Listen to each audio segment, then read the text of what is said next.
Meu nome é Eduardo, o meu sinal é esse. Eu sou ex-aluna aqui do Instituto, eu me formei aqui também. Eu era do Grêmio Estudantil também aqui do INES, muitas saudades aqui do Instituto. O INES é como se fosse uma família para mim, eu aprendi muitas coisas aqui no Instituto. Eu quero agradecer pelo convite, por estar hoje aqui palestrando um pouco sobre o que é ser negro, jovem negro surdo. Volta, por favor. Sim, eu trabalho junto como professor de Libras, né, ensino L2.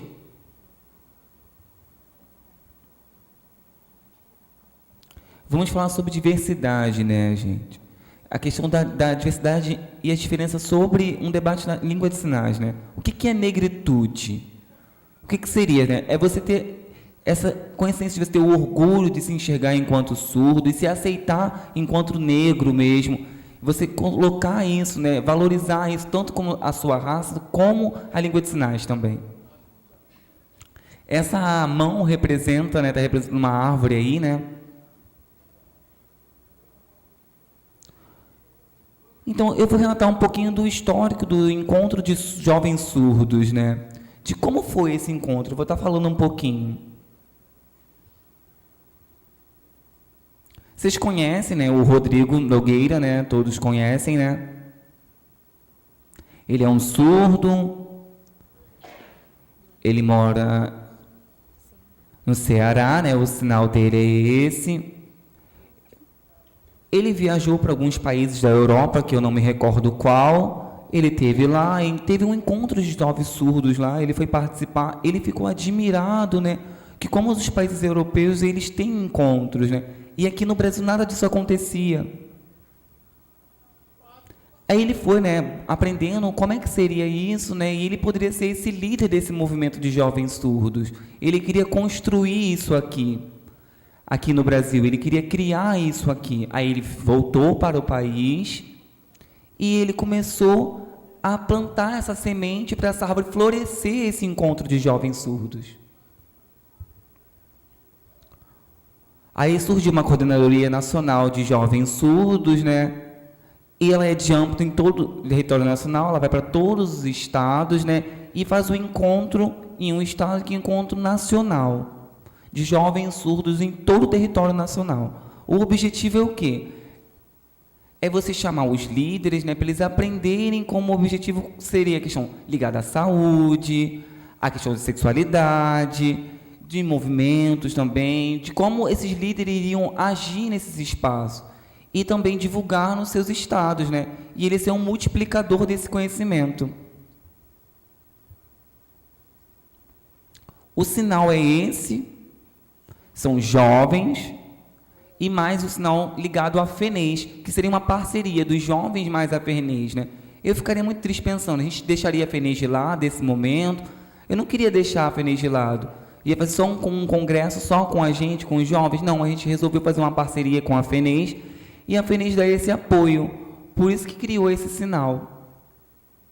Nós organizamos alguns eventos, por exemplo, em São Paulo, foi o primeiro que aconteceu lá no estado de São Paulo, a gente falou com a FENES, a gente falou que eles queriam preparar, né? Ah, eles querem fazer um encontro de jovens surdos aqui em São Paulo, nós organizamos, e a FENES de São Paulo, ela apoiou. Sim, aí foi criada uma parceria, a gente pediu o apoio da FENES.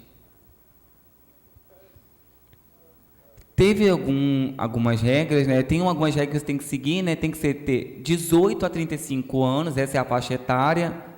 Na Europa, a faixa etária é de 18 a 30. No Brasil, a gente colocou um pouquinho a mais, né? Porque também foi criado depois.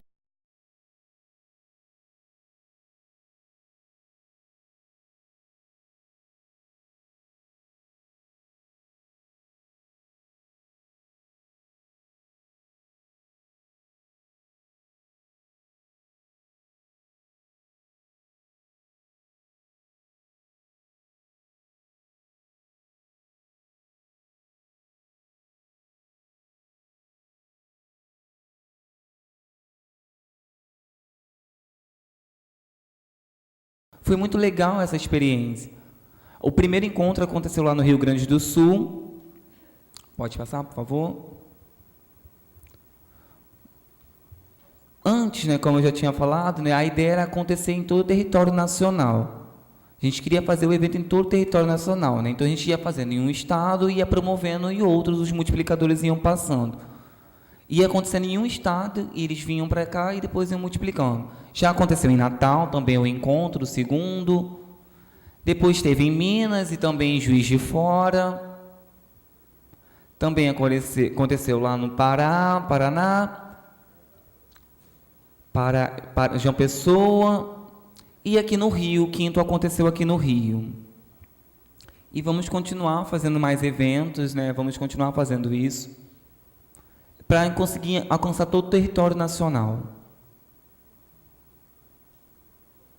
Bem, o encontro de jovem surdo, a gente percebia que vinham pouquíssimos surdos, né? A gente via que eram mais brancos que vinham, né? E a questão dos negros, de negro eram 8, deixa eu ver ali. Eram muito poucos negros que participavam. Você podia contar no dedo, entendeu? Você tinha esses aqui que estão lá, né? O Sandro, ele ficou bem incomodado com isso, se sentiu bem incomodado, porque quase não tinha representante negros, né? Eram muito poucos que estavam lá. Aí ele resolveu criar o quê? Um encontro nacional de negro surdo. Pode passar? O Sandro resolveu criar um encontro nacional de negro surdo. Você tem a palavra negro, né? Primeiro, e depois vem a palavra surdo. Por quê, né? Porque socialmente você vê o quê? Você primeiro vê que é surdo? Não. Primeiro você vê a cor, a raça da pessoa. Você não sabe se ele é surdo, se ele é ouvinte. Você olhou no Wesley, você vê que ele é surdo? Primeiro você enxerga ele enquanto negro. E posteriormente você vai enxergar ele enquanto surdo. Entendeu? Você vai ver isso. Por isso que a palavra é negro surdo, né? Porque primeiro você enxerga a pessoa, para depois você ver que ele é surdo. O sinal é esse, né? Você tem uma palma da mão e virada na face, né? Porque somos todos iguais. E são 5 eixos, né? Tem o direito à humanidade, o direito político, a questão do direito à educação, o direito da social e a questão da identidade, né? Trabalhamos esses 5 eixos. A igualdade entre negros e brancos. Esse é o quesito que a gente está trabalhando. O sinal é esse, porque o projeto que o Sandro criou foi para isso.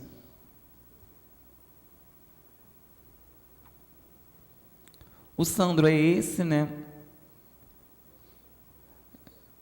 Já teve 3 eventos que aconteceram lá em São Paulo. Os encontros foram lá em São Paulo os 3 primeiros, porque foi só o primeiro passo, né? Porque tinha muitos problemas, muitos entraves. A questão de verba, né? Que era muito escassa. Então a gente lutava muito para conseguir a verba, para angariar fundos, né? Era muito pouco. O primeiro foi muito novo, muito recente, e foi galgando seus espaços com o tempo. Aí aconteceu o primeiro, o segundo, e o terceiro ele não desistiu. Com tudo isso ele continuou lá, e foram 3 eventos. Aí aconteceu esses 3 eventos lá em São Paulo, aí ele falou, o Sandro, que resolveu criar o 4º. Aí a Priscila se ofereceu para fazer lá em Salvador.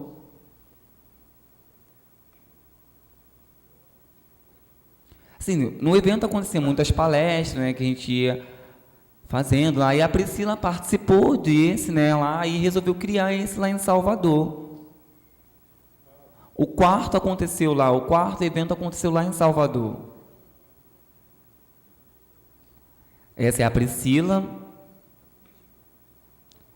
O evento aconteceu lá em Salvador, também foi o primeiro passo que ela fez, né? Porque a questão da comunidade, ela tinha algumas propostas que queriam apresentar sobre palestras, oficinas, mas era muito pouco, ela quase desistiu, mas ela continuou lutando, trabalhando para não desistir do evento, porque ninguém queria apoiar, mas ela segurou o evento e foi fazendo o evento com o que podia.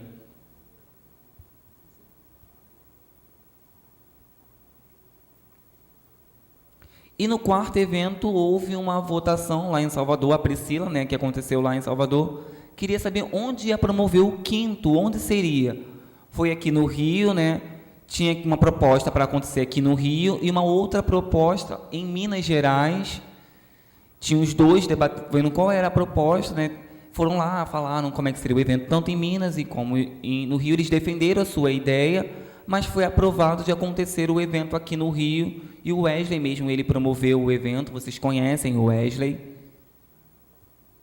junto com a Camila também, né? A Camila também trabalhou junto no evento, no 5º encontro. Os eventos sempre eram passados à localidade através de votações, e eles resolveram criar um troféu, uma plaquinha para entregar para a pessoa que promoveu o evento. Aí foram criados aquela plaquinha que está aparecendo ali. O 5º Congresso Nacional de Inclusão Social de Negros e Surdos teve um apoio de muitas pessoas, né? Teve 10 surdos e 9 ouvintes, né? Foram 9 surdos e 1 ouvinte para apoiar, no total de 10 pessoas. Criamos oficinas, convidamos palestrantes de alguns lugares para falar sobre esses assuntos.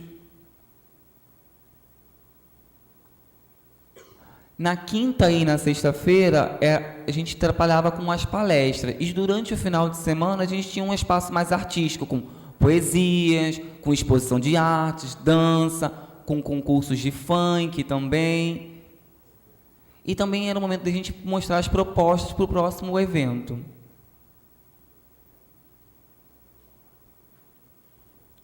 E também a gente escolheu alguns temas a ser trabalhado, né, que foi o desafio para o negro surdo despertar para a construção da identidade, né? Porque as pessoas falavam palavras para você, e você mesmo não tinha essa consciência que eram palavras ofensivas ou palavras racistas, mesmo você não sentia, não conseguia entender isso. Te chamavam às vezes, muitas vezes, de macaco, essas coisas, e os surdos não entendiam, eles não despertavam para isso, porque faltava essa informação para eles. A gente começou a orientar, e eles foram se atentando e despertando sobre isso, e foram construindo a sua identidade enquanto raça, enquanto luta. Eles foram se movimentando para lutar pela igualdade. E também criamos um festival artístico afro-surdo, né? Um festival de dança, poesia, de arte, de competições de danças também faziam lá. Pode passar, por favor? Então, tivemos o 5º evento, foi um sucesso, acabou. Aí passamos para o 6º, né? Onde teve a Dodora como representante. A Dodora, a gente apresentou as 2 propostas, né? A Dodora queria fazer lá em Florianópolis, e tinha uma outra proposta de Brasília. E vimos as propostas, aí ela falou todo o projeto dela, o de Brasília também defendeu, votamos e escolhemos para fazer o 6º em Florianópolis. Aí passamos para o 6º evento lá em Florianópolis, com a Dodora como coordenadora do evento nacional. Foi uma luta, foi bem difícil. Lá em Florianópolis, o evento teve alguns entraves, alguns problemas, né? Porque no Sul, majoritariamente, a maioria são brancos, tem muito poucos negros no Sul. Seriam 10, muito poucos, assim, tem muito mais brancos lá. A questão do movimento negro é muito pouco que tem lá. Não ajudaram com nenhum tipo de recurso, não repassaram verba, ela não conseguiu alocar um espaço, ela teve muito trabalho, ela teve que se manter muito forte e firme para continuar com o trabalho lá em Florianópolis. Então, aí o 6º evento aconteceu, né? E agora, nesse ano, vamos acontecer o 7º lá no Maranhão. Sim, a gente está arrecadando fundos, né, para ver, né? Lá no Maranhão, a gente vai ver o espaço que vai ser feito. O Sandro estava em São Paulo, mas a pessoa pediu para ele representar ela lá como um representante do Maranhão, porque ela não poderia estar presente. E teve uma outra pessoa que parece que era do Cuiabá, né? Eu acho que era Tocantins. Aí estão apresentando as 2 propostas, mas assim, não se sabe de onde, do Mato Grosso do Sul e um do Maranhão. Entendeu? Foram apresentadas as 2 propostas.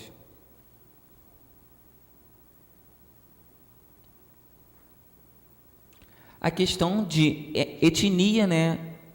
E a questão do racismo para os jovens surdos, né? A questão racial também, que os jovens surdos trabalham.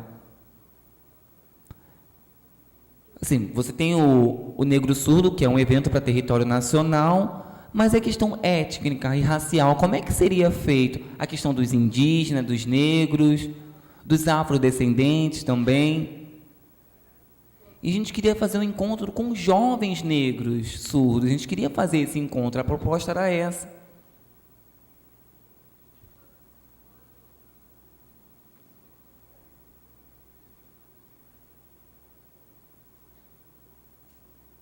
Porque já existe uma lei, né, da LDB, né, que fala que é obrigatório ser passado no currículo escolar, ensinando a questão da cultura, da história da cultura afro, né, da afro-brasileira. E indígena também. Isso tá previsto na LDB, na LDB. Então a gente tem que aprender, eles precisam aprender sobre isso, sobre indígena, o movimento indígena, como é que foi isso. A escola tem que passar esse tipo de conhecimento na sua grade curricular. Isso é uma questão legal, está na lei, a lei prevê isso.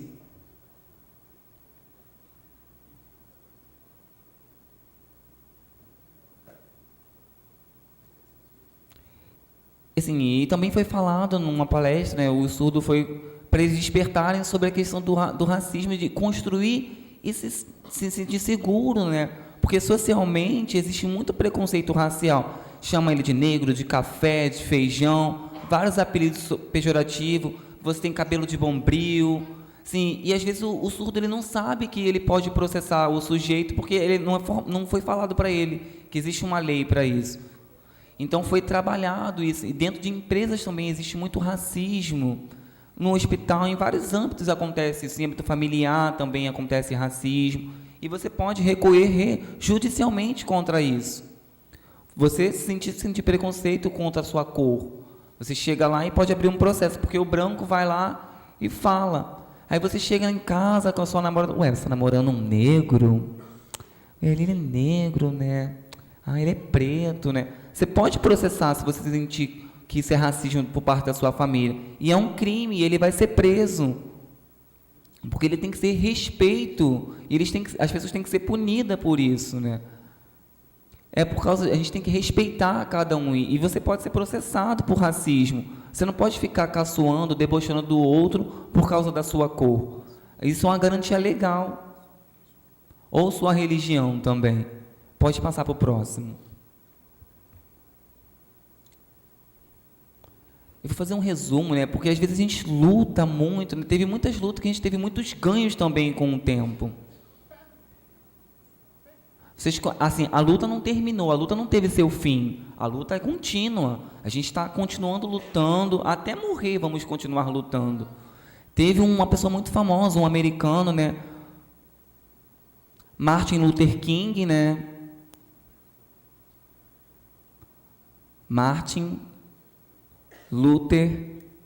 o Martin Luther King, ele foi um grande representante do movimento negro, ele lutou para acabar com esse preconceito, né? Acabar com essa separação entre brancos e negros. Ele foi um grande lutador, ele trabalhou muito isso, né? E até hoje essa luta continua, né? De 1986 ele veio a falecer, né? Ele foi brutalmente assassinado. Esse foi um momento muito triste para a história, mas a luta não parou ali, ela continuou, as pessoas continuaram a fazer todo esse processo. Isso foram minhas referências bibliográficas, né? Assim, qualquer dúvida, qualquer coisa, o meu contato está aí por e-mail. Eu quero agradecer a todos, muito obrigado pela atenção e pela paciência. Beijos a todos, obrigado.